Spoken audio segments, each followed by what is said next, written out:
Welcome back to another dive into the maze of our minds. Have you ever observed your loved ones wrestling with self-doubt, and it hits you right in the feels? Do you often struggle with the same kind of feelings? That's what sparked this video about imposter syndrome, that pesky little monster whispering doubts into your ears when you least expect it. Imposter syndrome is like a shadow that follows us, lurking in the corners of our minds. When I observe my dear friends struggling with it, I realize how much it can prevent us from living fully and freely. I have been struggling with imposter syndrome myself, and while I've learned to navigate its twists and turns, it still likes to pop up much more often than I expect. I am aware it will never go away completely. The other day, I met my friend who started a new job.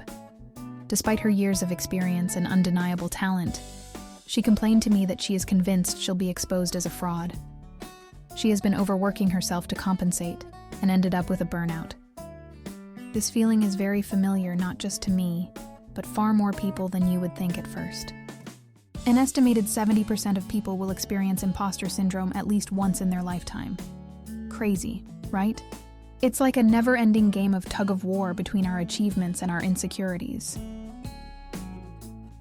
This phenomenon isn't just a figment of imagination.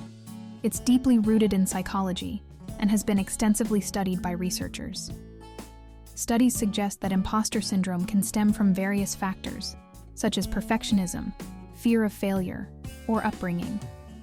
Professionals have written extensively about imposter syndrome, shedding light on its complexities and offering strategies to overcome it.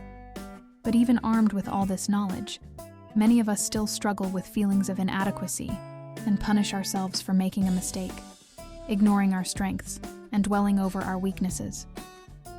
We seem to forget that we are only human and that mistakes are normal.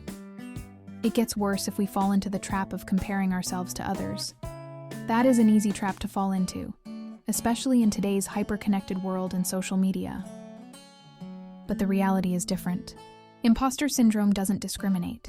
It can affect anyone, regardless of their background or achievements.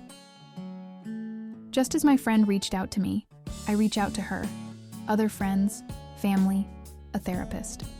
Those are the moments I try to force myself to pause and dive into my beliefs, mindsets, patterns, and behaviors.